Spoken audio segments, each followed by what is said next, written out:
How's it going, guys? So we're almost wrapping up the card reviews. Let's jump right into the neutral cards and see which of the cards have good ratings and which don't.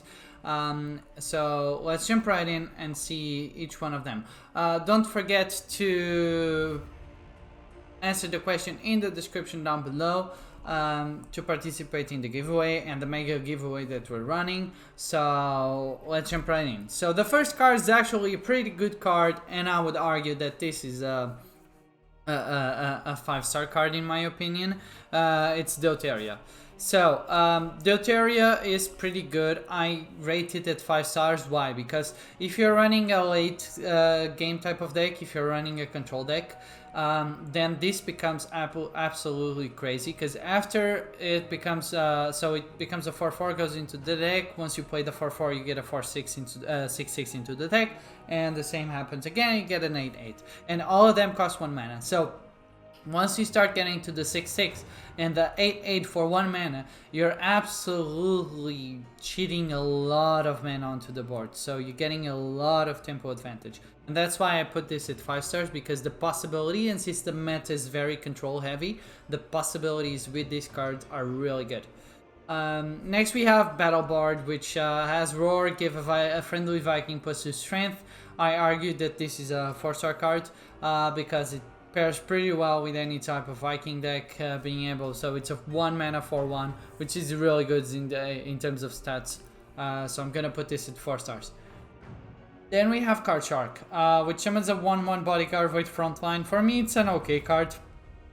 Basically, it's a 1 mana 2/2 with partial frontline. But I'm gonna put this card in the 3 stars because it's not good, it's not bad, it's okay.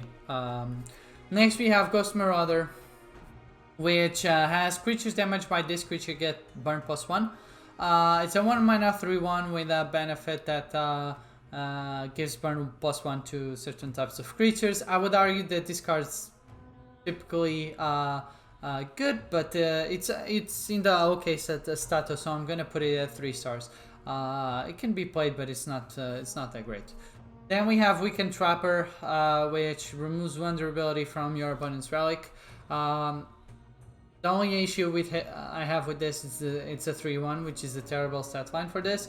I would much rather have it as a 2/2, for example. And removing 1 durability is quite good. It might become better in the future once the Trial of the Gods expansion launches, because there's going to be a lot of powerful relics. But other than that, I'm going to put this card at 3 stars. It's an okay card, can be played. Then we have Athenian Archer, which is a 4-star card. Because it deals 1 damage to an enemy creature, so it has a good stat line, a 1/2, and then it deals 1 damage, so it's really good to ping specific types of threats on the board, and it's really good for decks that don't have a lot of those early game damage spells. So this card functions in that scenario. Then we have Dryad Sailweaver. Dryad Sailweaver, which is another 4-star card. The 1 mana 2/2 with ward can be annoying, especially because the ward protects it from board clears and things like that. So it can be an annoying card to play and can give you the upper hand. If you already have an upper hand and then you play Dryad Spellweaver, you're just compounding your advantage. So it's a really good card to have. Then we have Pyroshell Beetle, which creatures damaged by this creature get burn +1. I'm gonna put this at 3 stars because it's an okay card. It's not bad, it's okay. Then we have Shield Bearer, which is gonna be 4 stars for sure, because giving +1/+1, typically this is a 1 mana 2/2, which I would argue it's bad. The thing is, if you're giving the buff and you can target the buff to a specific creature, there are certain types of combos that you wouldn't think of doing, or cards that would benefit a lot. For example, a Pyramid Warden becomes a 3/6, which makes it a huge threat on the board, and things like that. So this card can be super powerful, so I'm gonna put this in the 4-star category. Then we have Tom Torchbearer, a 1 mana 1/1 with Protected. For me, it's a 3 stars. It's an okay okay card. It's not good, it's not bad, it's okay. Then Felid Protector at 1 mana 2/2 with Frontline. For me, it's also an okay card, 3 stars as well. because it's not that great of a card to be played. While the Tribal Work, on the other hand, the next one is a good card to be played. I'm gonna put this in the 4-star. 1 mana 3/2 is a really aggressive card, and you typically would be playing this only in really aggressive decks, so you're generally gonna be getting this buff of +1 strength. So it's definitely a 4-star card. Then we have Weekend Warrior, where it's a 1 mana 2/2 with hidden for 1 turn. For me, it's a 3-star card. It's an okay card to be played. Not that great. It's good in terms of aggressive decks, but since it's only hidden for 1 turn, it's not as great as it could be. Then we have Archmodian Anteater, which gives a friendly Amazon +1 strength. So this is basically a 1 mana 2/3. I would argue that this is a 4-star card just because Amazons are really powerful in the game.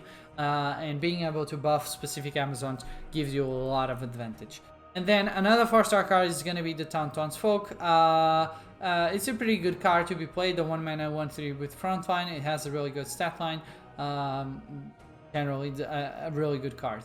Then we have Trial Spirit, which gives a friendly creature +1 health. So this is basically the same as the Archmodian Anteater. It's also a really good card, so I'm gonna put it at 4 stars as well, because you can combo this with a lot of stuff. Then we're gonna have Rampart, which is one of the walls that are in the game. So basically this is just a staller, and I'm gonna put this at 3 stars because it's okay. It's okay, it's not good, it's not bad, it's okay. Then we have Balthazar, Blood Magus, where at the start of your turn deal 1 damage to your god and reduce the cost of your god's power by 1 until the end of the turn. I would argue that this card is pretty good. The only issue is that it doesn't survive a lot. I'm still gonna put it in the 4-star category because it's a really good card. But typically when you play this, it's not gonna survive more than 1 turn. Then we have the Sentry Post. It's one of the first structures that have backline and abilities. It does 1 damage. I would compare this to the Ballista, but this is better than the Ballista. Because it's a fairly cheap mana, and to be able to trade against this in terms of creatures, not just spells, the enemy creatures are going to be taking damage. So I'm going to put this at the 4 stars, while the Ballista later is going to go lower. Then we have Infernal Foot Soldier, which creatures damaged by this creature get +1 burn +1, and basically you have 2 of these. It's good for removals, but I'm still gonna put it in the 3 stars because it's not that great of a card to be played. Then we have Inspiritor. Whenever you summon a creature, give it +1 strength. This is a bad card because at 1/1 worth of stats, being able to buff other creatures is good, but then 1/1 worth of stats means that this is just gonna die right away. So definitely I'm gonna put it in the 2 stars category. Then we have Wicked Fae, which deals 1 damage to a creature and summons a 1/1 Inkling. This is definitely a 4-star card because not only is it's a 2/2 on the board, it also has a target damage, and like I said with Athenian Archer before, this is good for decks that don't have a lot of specific removals or spells. Then we have Sentient Amphora, which frontline cannot attack and draw Afterlife, draw a card.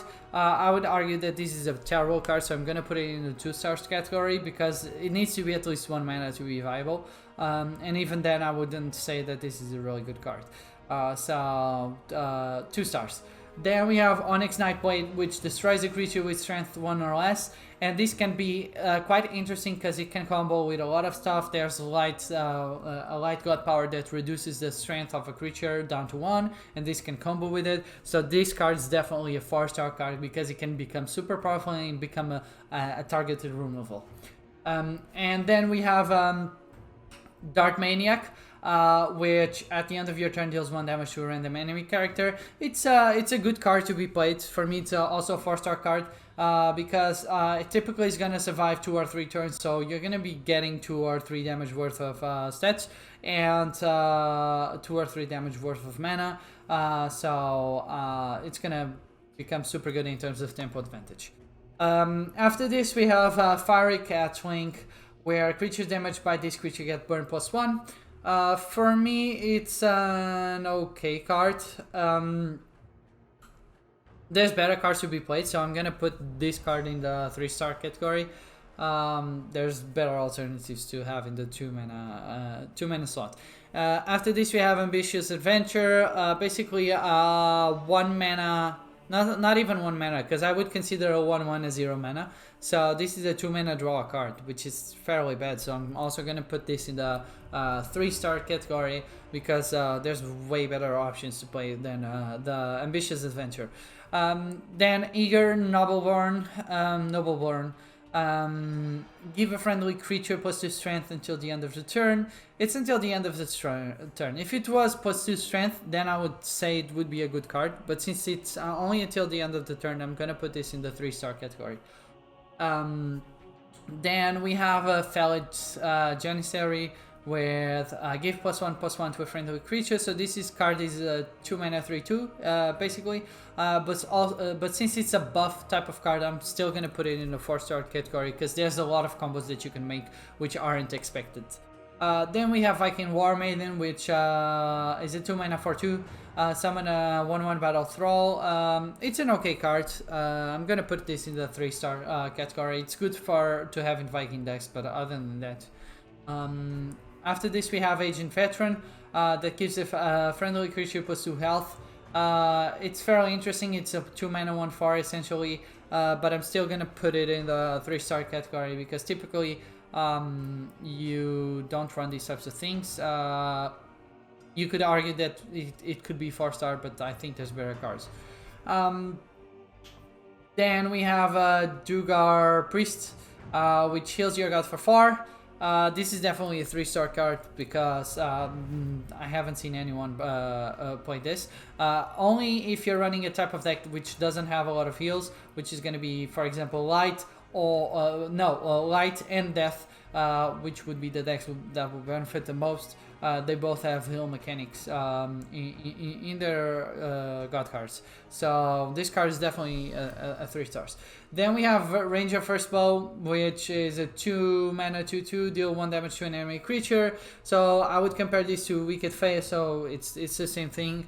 So I'm gonna put it into the 4 stars category.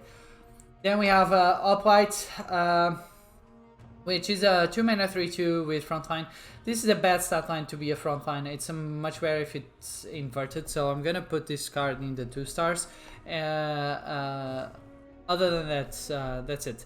Then we have Amazon Spear Soul, which is gonna be a 4/2. For me, it's a 3-star card. You could put it in Amazon's decks, but there's really not that a need for that. A big need for that. So you have better Amazons out there, so you could play those instead of this. Then we have Shield Maiden, which is actually a fairly good card. So that's the opposite, the inverted of Uplight. And I'm gonna put this at 3 stars, even though it's not a great card. It's a good card if you're in a pinch, you'd play this to be able to survive. But other than that, it's an okay card. Then after this, we have Skeleton Heavy, which is a 4-star card. Basically, it's a 2 mana 3/3 in terms of raw stat lines, which is pretty good. And it's the opposite of Amazon Spear Soul, but at 2 mana, which you can typically drop on turn 1 with a bag of tricks. Having a 2/4 allows you to make at least 2 trades with Skeleton Heavy, and there's a lot of combos that you can make with this card to make it much more powerful. So this is definitely a 4-star card. Then the second wall, we have the Portable Fortress. It's the same as the last one, but then it's 8 health. I don't see why you would run this. You might as well run the other one. It's 1 mana. For 2 mana, you would summon 2 of them. It's 16 damage, so compared to 8 damage. So this card's worse than that one. I'm gonna put this card at 2 stars. Then we have the Nemean Lion, where it's Frontline, gain +1/+1 when a creature withdraw enters the board, and this is a really good card. This is definitely a 4-star card.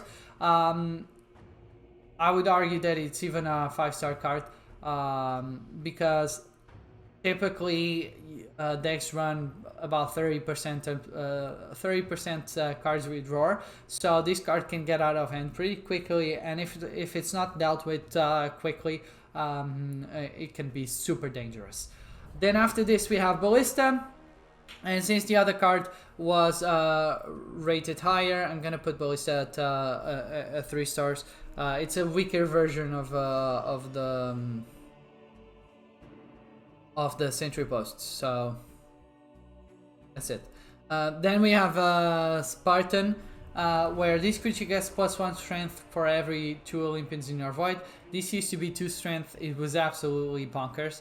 It was definitely a 5-star type of card, but right now it's +1 strength. Typically you're getting 4 to 6 Olympians in your void before you play this, which means that this is going to be a 3 mana 5/3. It's okay. Starting at 6/3, it becomes super good. Other than that, before it was a 5-star card. Right now I'm gonna put it at 3 stars, depending on how the Olympian theme deck goes going forward in the next expansions. I'm gonna keep it here, or I would change it to 4 stars, but right now it's 3 stars. Then we have Face Touch Golem, which is definitely a 4-star card for me. The only issue I see with this is that Atlanteans are not that great yet. There's not a lot of Atlantean, so an Atlantean deck is not viable. But at the end of each turn, at the end of your turn, give War to each friendly Atlantean. If you're running a pure Atlantean deck, this can become super powerful. The stat line's okay, but then this effect's worth alone 2 or 3 mana. So this is really, really good. It's 4 stars for sure. Then we have Viking Bloodguard, which summons 2 1/1 battle thralls. I would argue that this card is a 4-star because you want to protect against a lot of board clears. There's a lot of board clears in the game, and this protects you against that. This is definitely a 4-star card because it once it dies, it summons 2 extra creatures on the board. After this, we have Harvest Arachne, and Harvest Arachne, in my opinion, is a 2-star card because it doesn't have Blitz. So typically when you play this, the #1 priority for the opponent is gonna be to deal with Harvest Arachne because you don't want it killing a big creature or something like that. So this card never survives after you play it, and it doesn't have Blitz. So it might be good if you play it with War, with Onslaught, because you can just put a 1 extra mana. You put a 4 mana targeted removal. And that, in that sense, I would argue that it would be bigger, but I'm still gonna put it in the 2 stars, upper end of 2 stars, but still 2 stars. Then we have Mire Bloodworm, which is gonna, it's definitely a 4-star card because it's a really good wall to put, and the creatures that attack it get burn +1, which eventually is gonna kill them. So it's a really good wall with a sort of kind of removal included in it. So 4 stars. Then we have Shadow Paladin, hidden for a turn, 3 mana for 2. This is a bad stat line, but it's not a bad card per se because it has hidden. It's fairly good for aggressive decks. So I'm gonna put this in the 3-star category. It's not good, it's not bad, it's okay.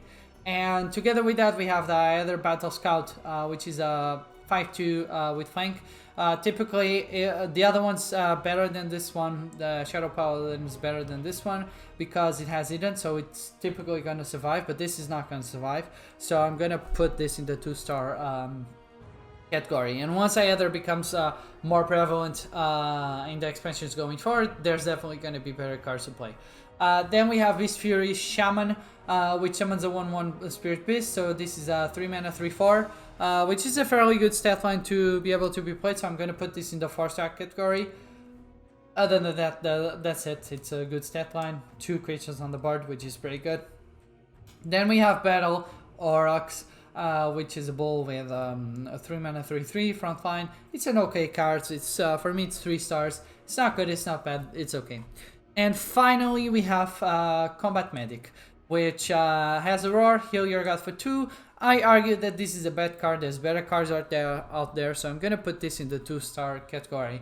Even though the stat line's okay, Healing your god for 2, it's yeah, better effects for 3 mana with other types of cards. So, and that wraps the part 1 of the core card review for Gods Unchained. Core card neutral cards review for Gods Unchained. Make sure you smash that like button and answer the question in the description to participate in the giveaway and to be able to be eligible for the final mega giveaway at the end of the core card review. See you guys next time. Peace out. Bye bye.